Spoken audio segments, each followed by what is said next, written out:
Hello dear student, this is my fifth lecture of physics for class 12th student. In this lecture we will discuss about the electric field lines and dipole. In previous lecture we have already explained the electric field.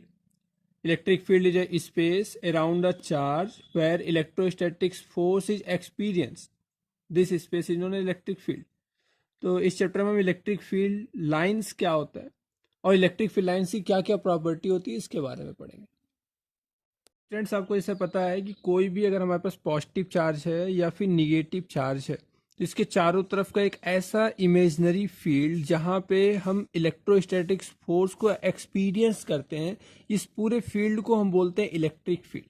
और इस field को represent करने के लिए यहाँ पे कुछ imaginary lines होती हैं जो इस फील्ड को, इस इलेक्ट्रिक फील्ड को रिप्रेजेंट करते हैं। उस इमेजनरी लाइंस को हम बोलते हैं electric field lines.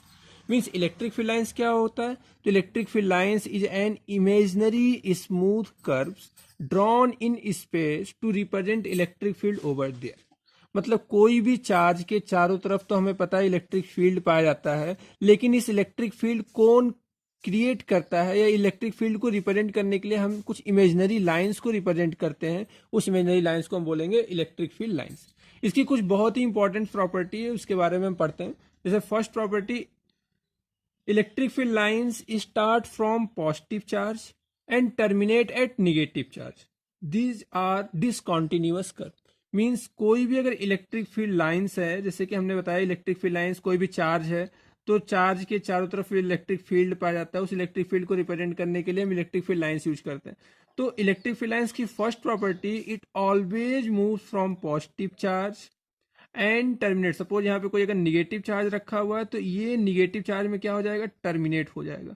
Means positive charge से निकलता हुआ एंड निगेटिव चार्ज में आता हुआ। ये इसकी पहली property, first property of electric field lines. Electric field lines always move from positive charge and terminate in negative charge. Okay, and these are discontinuous curve.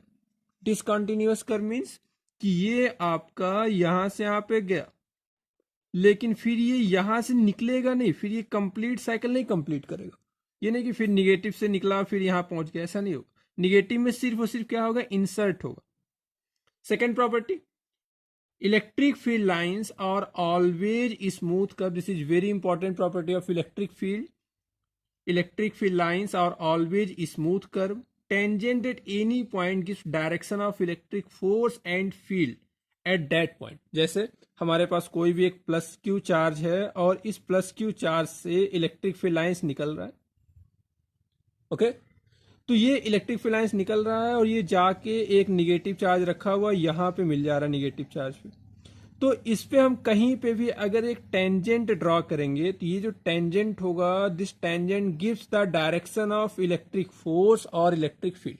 This is very important students. Tangent drawn on electric field lines gives the direction of electric field and it is denoted by E vector. यहाँ पे भी अगर हम tangent draw कर दें तो this is direction of electric field, E vector. This is the second property of electric field lines. And the third property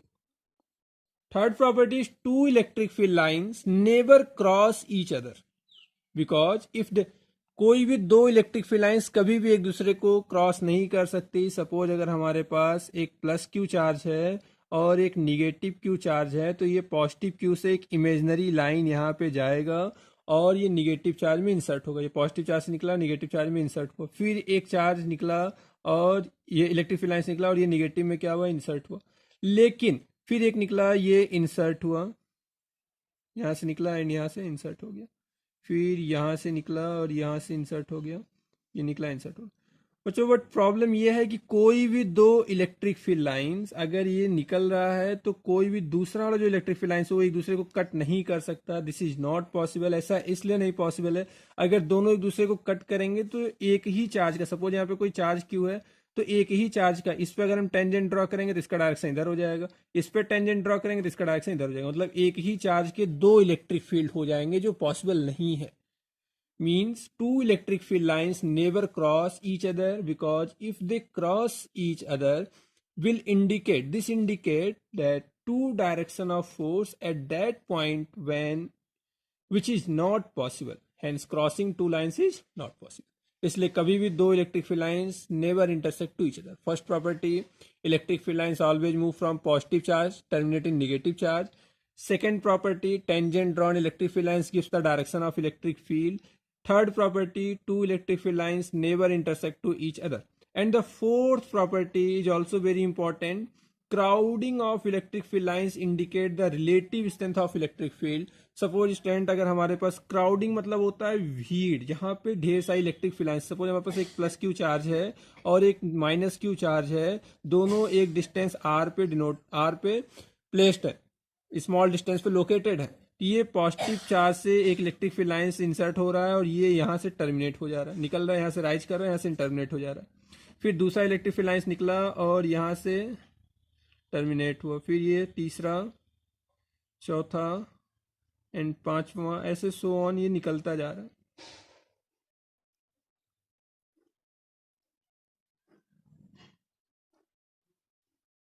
तो students ये जो आपका यहाँ से इलेक्ट्रिक फील्ड लाइंस इमेजनरी है, आपको दिख नहीं रहा है, ये इमेजनरी है. ये जो इलेक्ट्रिक फील्ड लाइंस यहाँ से राइज हो रहा है, निकल रहा है और यहाँ पे टर्मिनेट हो रहा है. तो आप देख रहे हो यहाँ पे क्या हो रहा है, टर्मिनेट हो रहा है. तो आप देख रहे हो कि जो क्राउडिंग है, क्राउडिंग मीन्स भीड़, वो कहाँ पे है, इसके पोल पे है, जबकि सेंटर पे कोई क्राउडिंग नहीं है. तो जहां पे भी भीड़ होगा, जहां पे भी क्राउडिंग होगा, वहां पे इलेक्ट्रिक फील्ड की स्ट्रेंथ क्या होगी, ज्यादा होगी. Means crowding of electric field lines indicate the relative strength of electric field. यहाँ पे क्राउडिंग ज्यादा, वहां पे इलेक्ट्रिक फील्ड स्ट्रेंथ ज्यादा. यहाँ पे भी क्राउडिंग, लेकिन यहाँ पे क्राउडिंग कम है तो यहाँ पे इलेक्ट्रिक फील्ड की स्ट्रेंथ ज्यादा. सेम यही प्रॉपर्टी मैग्नेटिज्म की भी होती है.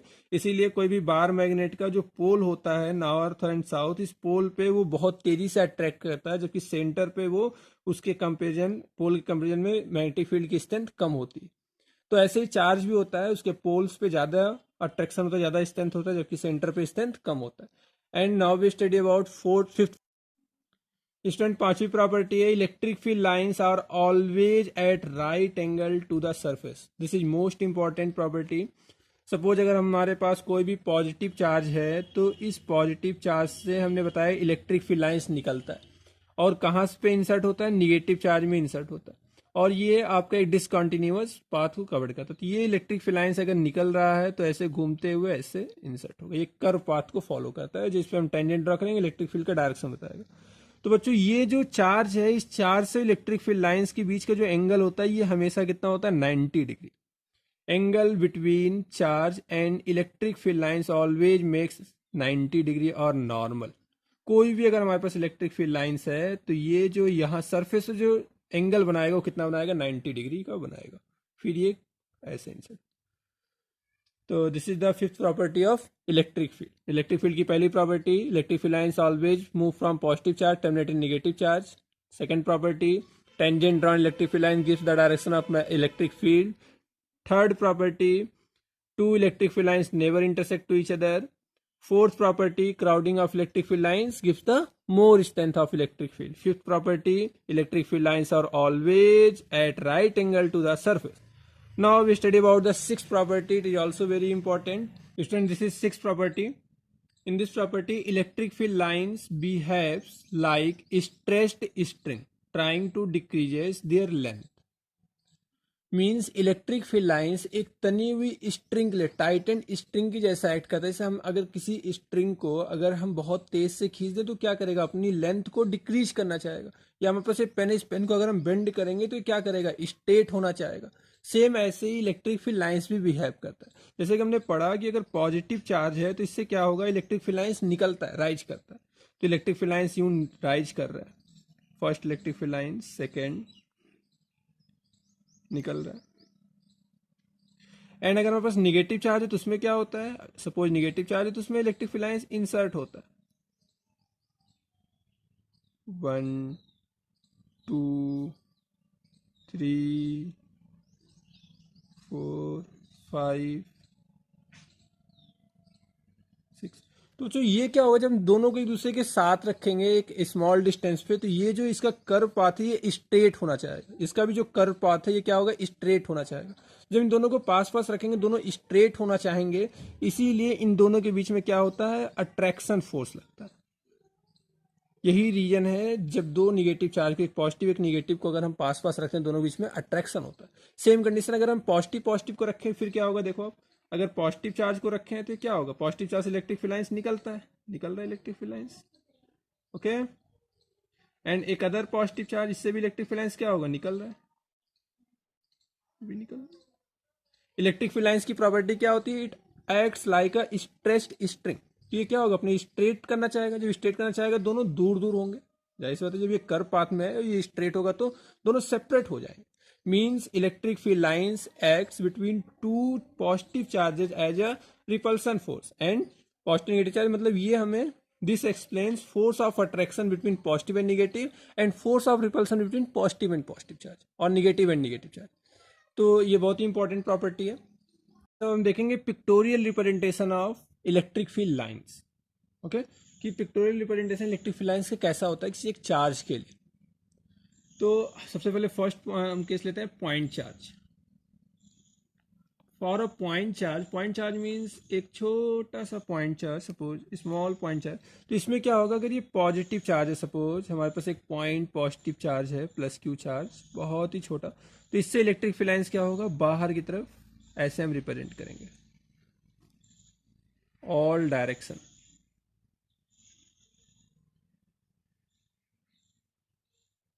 ओके। दूसरा second line charge. Line charge means एक स्ट्रेट लाइन हो, रॉड सपोज, और इस पूरे रॉड पे क्या हो, इलेक्ट्रिक फील्ड लाइंस हो। तो इसके लिए हम जो रिप्रेजेंटेशन होगा वो कैसा होगा, सपोज एवरी पॉइंट के लिए all direction electric field lines equal होता है, तो इसका जो इलेक्ट्रिक फील्ड लाइंस का डायरेक्शन होगा एवरी पॉइंट पे इक्वल होगा, एवरीवेयर क्या होगा, इक्वल होगा। तो इसे हम एक सिलेंड्रिकल दिखा सकते हैं, इलेक्ट्रिक फील्ड लाइंस जो होता है इसमें कैसा होता है, सिलेंड्रिकल होता है इस तरीके का। सिलेंड्रिकल मीन्स जो सारे जगह पे एवरी डायरेक्शन पे सेम शो करे, लेकिन ये ध्यान रखना है कि जो इसके एंडिंग पॉइंट होगा, एंडिंग पॉइंट पे कर्व शेप में होता है इस तरीके का।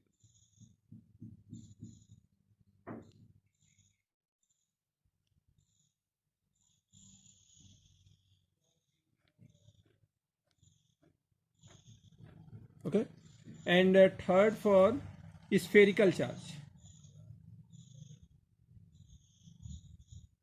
स्फेरिकल चार्ज मीन्स अगर हमारे पास कोई स्फेयर है तो स्फेयर पे भी सेम पॉइंट चार्ज की तरह आउटसाइड में बाहर की तरफ निकलता है, वो रिप्रेजेंट हम करेंगे electric field lines. This is the also a property, every close surface electric field lines always as a outward direction. And इसके बाद हम शो करेंगे एक सीट के लिए, uniform electric seat,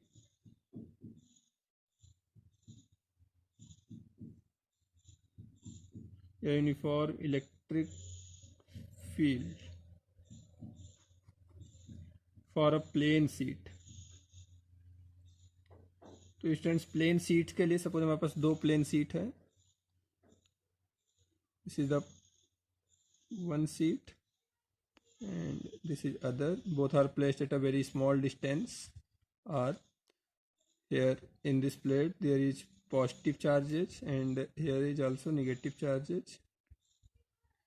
Then electric field lines always from positive to negative, always move from positive to negative, the direction of electric field lines, and the representation should be like this, positive to negative, okay.